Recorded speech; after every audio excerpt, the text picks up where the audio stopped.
तो क्या कारण है प्रधान जी कि आपने क्या सोचकर इस ग्राम पंचायत सचिवालय पर क्या कहते हैं बाबा साहब की प्रतिमा स्थापित करने का कार्य किया? हम देख रहे हैं कि मेजा में कहीं ऐसा कार्य नहीं हुआ और न शायद भविष्य में कभी होगा, लेकिन क्या सोचकर आपने ऐसा कदम लिया? अभी आपका कार्यकाल लगभग 1.5-2 साल है और हम देख रहे हैं कि बाबा साहब के जस्ट बगल में 3 स्थान और छूटा है, तो भविष्य में क्या प्लान है उस स्थान को लेकर? आप किसकी प्रतिमा? आप ओबीसी वर्ग से आते हैं, कुछ लोग जबकि बाबा साहब ने सभी वर्गों के लिए काम किया, किसी जाति विशेष के लिए काम नहीं किया, लेकिन कुछ लोग ऐसे हैं जो बाबा साहब को सिर्फ दलितों का नेता बताते हैं, उनके लिए क्या कहना चाहिए? नमस्कार दोस्तों, मैं रवि कुमार। आप देखना शुरू कर चुके हैं द बहुजन नाम। दोस्तों, आज मैं मौजूद हूं मेजा के रामनगर पंचायत भवन पर और यहां के प्रधान प्रतिनिधि माननीय नीरज यादव जी के द्वारा बाबा साहब के परिनिर्वाण दिवस पर एक श्रद्धांजलि सभा का आयोजन किया गया, जिसमें आप वीडियो में देख सकते हैं कि बाबा साहब की प्रतिमा पर माल्यार्पण करके एवं उनके सामने रखे गए दीपों को प्रज्वलित करके यहाँ के प्रधान प्रतिनिधि माननीय नीरज यादव जी ने उनको श्रद्धांजलि अर्पित करने का कार्य किया और कमलेश प्रसाद बौद्ध जी के द्वारा त्रिशरण एवं पंचशील का भी पाठ किया गया। आइए अभी हम सुनेंगे प्रधान जी को, फिर उसके बाद हम उनसे बातचीत भी करेंगे और कुछ ज़रूरी सवाल भी उनसे हम पूछने का कार्य करेंगे। तो आइए वीडियो पे बने रहें और आप लोगों से मेरी गुजारिश है कि चैनल पर नए हैं तो चैनल को सब्सक्राइब करके वीडियो को लाइक करके अधिक से अधिक शेयर करें। आइए अब हम लोग सुनते हैं प्रधान जी को और फिर बात करेंगे। हम सभी लोग आज एक महामानव बोधिसत्व बाबा साहब डॉक्टर भीमराव अंबेडकर जी के महापरिनिर्वाण दिवस पर आज ग्राम पंचायत सचिवालय रामनगर के प्रांगण में उपस्थित होकर के बाबा साहब के प्रतिमा पर श्रद्धा के सुमन अर्पित कर रहे हैं और उनको प्रज्वलित करके उनको श्रद्धांजलि देते हुए हम लोग भावुक हैं। आज इसलिए अभी हमारे पहले गायक कमलेश्वर प्रसाद जी बौद्ध ने बहुत ही अच्छे अपने गीतों के माध्यम से हम सब लोगों को बाबा साहब के जीवन पर प्रकाश डाला। और बाबा साहब एक ऐसे महापुरुष थे जो केवल और केवल हम लोगों के लिए नहीं बल्कि पूरे भारत के लिए एक मिसाल थे। और हमको आजाद भारत का जो संवैधानिक व्यवस्था बनाई गई, जो संविधान लिखा गया, उस संविधान सभा के अध्यक्ष बाबा साहब डॉक्टर भीमराव अम्बेडकर जी ने हम लोगों को जीना सिखाया और गरीब, दबे कुचले, मजलूम और शोषित वंचितों को जीने की राह दिखाई। और आज उनके रास्ते पर चल करके करोड़ लोग उन्हीं के रास्ते पर चल करके अपने जीवन को सही रास्ते पर, जहां समता, समानता, शिक्षा और बंधुत्व का अधिकार दिया, ऐसे बोधिसत्व बाबा साहब डॉक्टर भीमराव अम्बेडकर जी का जन्म 14 अप्रैल 1891 को पुणे में हुआ था। और उन्होंने अपने लगभग कम ही आयु कही जाए, जितने उम्र उन्होंने जिया, अपने दलित, शोषित, वंचित एवं निरीह लोगों के बारे में दिन रात सोचकर चिंतित रहते थे। और उन्होंने ऐसे संविधान का निर्माण किया जिससे आज कमजोर से कमजोर व्यक्ति अपने अधिकार के बारे में जानता है। ऐसे मैं महान पुरुष के चरणों में कोट को श्रद्धांजलि अर्पित करता हूँ, श्रद्धा के सुमन अर्पित करता हूँ। बहुत बहुत धन्यवाद। जय भीम, जय भारत, बाबा साहब। तो क्या कारण है प्रधान जी कि आपने क्या सोचकर इस ग्राम पंचायत सचिवालय पर क्या कहते हैं बाबा साहब की प्रतिमा स्थापित करने का कार्य किया? हम देख रहे हैं कि मेजा में कहीं ऐसा कार्य नहीं हुआ और न शायद भविष्य में कभी होगा, लेकिन क्या सोचकर आपने ऐसा कदम उठाया? मैं 2015 में जब पहली बार मैं ग्राम पंचायत का चुनाव लड़ रहा था, चूँकि ग्राम पंचायत रामनगर आपके विधानसभा मेजा की सबसे बड़ी ग्राम पंचायत है। ऐसे में 2015 में जब मैं चुनाव लड़ने निकला था, तभी मैंने अपने लोगों के बीच कहा था, और बाबा साहब को मानने वाला, चूँकि उन्होंने हमको संविधान दिया है, उन्होंने हमको आवाज़ दी है, और हम इस मूर्ति को लगाने का उद्देश्य सिर्फ और सिर्फ मात्र प्रतिमा का अनावरण करना या मूर्ति लगाने का उद्देश्य मात्र नहीं है।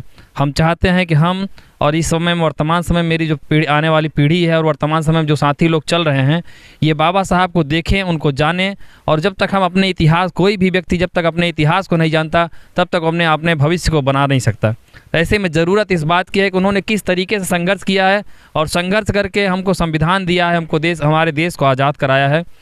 देश को आज़ाद कराने के बाद आज़ाद भारत में कैसे भारत चले, इस संविधान बना करके उन्होंने जिस तरीके से इस व्यवस्था को बनाई है, तो हमारा ये नैतिक कर्तव्य था, हमारी ये नैतिक जिम्मेदारी थी चूँकि रामनगर बहुत बड़ी ग्राम पंचायत है, 25,000 की आबादी है, और इस 25,000 की आबादी में जिस दिन हम अपने यहाँ से लोगों की आवाज़ को निकाल लेंगे और बाबा साहब के बारे में इस बात का प्रचार कर लेंगे, हमें लगता है ये आवाज़ भारत के कोने कोने में जाएगी और भारत, रामनगर का कोई न कोई नौजवान आने वाले समय में इस मूर्ति को देख करके प्रेरणा लेगा और इस मूर्ति से प्रेरित होकर के पुनः बाबा साहब के पद चिन्हों पर चल करके इस गांव का नाम रोशन करेगा। आने वाले जो हमारी पीढ़ी है, इस पीढ़ी में आने वाली पीढ़ी से कोई भी नौजवान अगर मेरे गांव से निकल जाएगा और निकल करके अगर इस गांव का नाम रोशन करेगा तो मैं स्वयं में गौरवान्वित महसूस करूंगा। मेरे मूर्ति लगाने का और मेरा सपना साकार हो जाएगा, मेरे गाँव का नाम रोशन हो जाएगा। इस उद्देश्य से मैंने ये मूर्ति लगाई है कि आने वाले समय में बोध सत्य बाबा साहब डॉक्टर भीमराव अम्बेडकर जी, सरदार वल्लभ भाई पटेल जी, डॉक्टर APJ अब्दुल कलाम साहब, ललई सिंह यादव, ज्योतिबा राय फूले, सावित्री फूले, रामा नायक पेरिकर, रमाबाई अम्बेडकर, जितने जो महापुरुष हुए हैं बोध और भगवान गौतम बुद्ध के विचारधारा को मानने वाले लोग, निश्चित रूप से ऐसी मूर्तियों का अनावरण हम करेंगे और ऐसी मूर्तियां लगाकर इस गांव के पूरे तहसील, पूरे जनपद के लोगों को अपनी तरफ देखने के लिए विवश करेंगे। हम ऐसी व्यवस्था बनाएंगे जिससे आने वाले समय में इस गांव का नाम ऊंचे से ऊंचे स्थान पर पहुंचे। हम इसके लिए अपने गांव के सभी उन लोगों से सहयोग की उम्मीद करते हैं कि हमें लगता है कि आने वाले समय में इस विचारधारा को बढ़ाने के लिए अपना सहयोग, अपना आशीर्वाद सदैव बनाए रखेंगे। अभी आपका कार्यकाल लगभग 1.5-2 साल है और हम देख रहे हैं कि बाबा साहब के जस्ट बगल में 3 स्थान और छूटा है, तो भविष्य में क्या प्लान है उस स्थान को लेकर? आप किसकी प्रतिमा स्थापित करना? देखिए, हमें कई प्रतिमा का अनावरण करना है और ये प्रतिमा बस 2-3 महीने में शुरू होंगी और लगातार 1 साल तक हर दूसरे महीने, तीसरे महीने कई मूर्तियों का अनावरण होना है, जिसके लिए हमने जगह बना लिया है और ये मूर्ति के लिए चबूतरा बनाया गया है। बहुत ही जल्द ये इस चबूतरे पर कई महापुरुषों का भारत रत्न संबंध जो से सुशोभित हैं उनकी मूर्तियों का अनावरण किया जाएगा।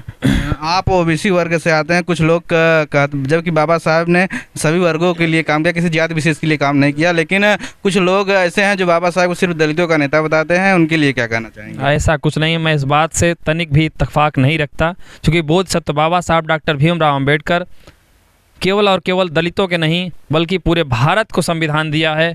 ऐसे महापुरुष को किसी जाति बंधन में बांधना, उनका अपमान करना है, ऐसे में जो इस तरीके की विचारधारा रखते हैं निश्चित रूप से वो सम्मान योग्य नहीं है। चलिए, बहुत बहुत धन्यवाद। बहुत धन्यवाद। मैं नीरज सिंह यादव, प्रधान प्रतिनिधि रामनगर। आइए और क्या कहते हैं हमारे साथी हैं, उनसे भी हम बातचीत करेंगे। इधर क्या नाम होगा सर? नमस्कार, जय भीम। जय भीम सर। मेरा नाम राजेश्वर कुमार है।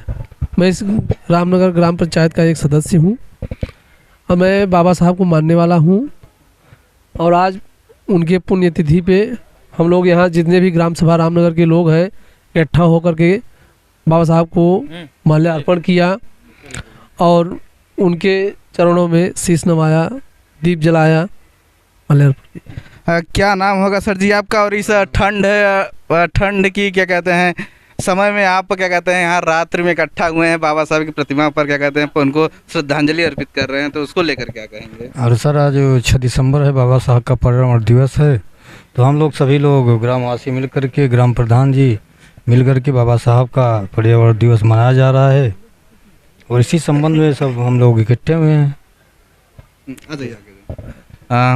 क्या नाम होगा सर आपका? सर मेरा नाम कमलेश्वर प्रसाद बौद्ध है। अभी हम ग्राम सभा रामनगर। अभी हमने देखा कि आप क्या कहते हैं गीतों के माध्यम से बहुत बढ़िया क्या कहते हैं शिक्षा पर एक गीत प्रस्तुत कर रहे थे। हम चाहेंगे कि हमारे दर्शकों को भी आप 4 लाइन वो गीत सुना दीजिए। वो गीत सर तो अभी लिखा, जल्द देखना पड़ेगा सर। चलिए जाने दीजिए। ठीक, तो दोस्तों हमारे साथ मौजूद थे इस ग्राम प्रधान प्रतिनिधि माननीय नीरज यादव जी और तमाम बहुत सारे इधर साथी हैं, देख सकते हैं, दिखा दीजिए। सब आज के लगभग 8:30 बज रहे हैं और सब लोग एकत्रित होकर बाबा साहब के श्रद्धांजलि सभा में उनकी प्रतिमा को पुष्प अर्पित किया, श्रद्धांजलि अर्पित किया। दोस्तों आप लोगों से मेरी गुजारिश है कि अगर आप लोग चैनल पर नए हैं तो चैनल को सब्सक्राइब करके, वीडियो को लाइक करके अधिक से अधिक शेयर करें। धन्यवाद।